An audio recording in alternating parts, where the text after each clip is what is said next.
طفل طلعته اجى للدنيا، الطفل ناصح والطفل كل شيء ما بيه.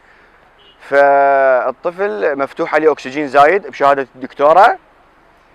اما بخصوص التلوث اجى من العنايه المركزه بشهاده الدكتور الاختصاصي مالته، يقول جفوف ماكو. هسه جزء بالدوام الرسمي اللي يلبسون جفوف انا ما اعرف بعد. اما بالليل جفوف ماكو، اللي تغطي الصدر الطبيه ماكو. فالدكتور يقول تلوث الدم اجى من وراء التلوث ومن وراء الحليب اللي نسويه برا، اللي خارج نسويه على السله مال الزبل. والتلوث اجى، التهاب الدم اجى من وراء التلوث اللي داخل العنايه من وراء الاجهزه. او اكو دكتور ثاني كان مشرف على طفل ثاني اللي هو ابن صديقي عمره 5 سنوات ونص، قبل اسبوع توفى. يقول له تلوث الدم اجا والتهاب الدم اجا من وراء الاجهزه. يقول له الاجهزه ما يلحقون يبدلونها، يموت واحد يجيبون واحد بشهاده الدكتور الثاني، مو اللي مشرف على ابني. فمن يوم 1 بالشهر اليوم 20 بالشهر، انا يوميا بالليل يموتون مبدئيا اقل شيء ثلاث اطفال.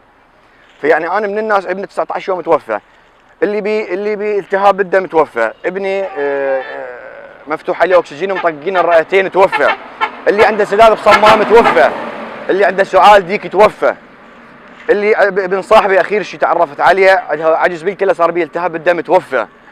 فوضعيه العنايه المركزه يرثى لها وضعيه العنايه المركزه، يعني وضعيتها تعبانه. يعني تلوث موجود من الكادر، تلوث موجود. يعني انت لو تشوف الصبح من يغسلون القاع يطلعون فد شغلات، يعني فد سيان بالقاع يطلعون. في العنايه المركزه شغلتها تعبانه. من المسؤوليه اكيد الكادر الطبي، احمل المسؤوليه مدير المستشفى. مراقبه ماكو، متابعه ماكو. العنايه هسه لو تشوف العنايه باليوم 100,000 مره تنفتح الباب مالتها، المفروض عنايه مركزه. المفروض مستحيل يعني حتى الكادر اللي جوا من يطلع، يعني اللي من يريد يحتاج شغله من برا او يحتاج دم او يحتاج نقل دم يطلع واحد او اثنين. العنايه المركزه صايره مفتوحه، يعني ياهل يجي طب. يعني من تنفتح الباب يعني ابوه على ابني يعني قدامي مفتوح الباب، يعني مو عنايه مركزه، التلوثات موجوده. فاحمل انا الكادر الطبي، احمل الخدج اللي من كان بالخدج اللي هو الطفل كل شيء ما بيه، اللي الدكتور قال الطفل كل شيء ما بيه باحسن صوره. الطفل طلع يبكي من بطن امه وطلع الطفل كل شيء ما بيه. فانا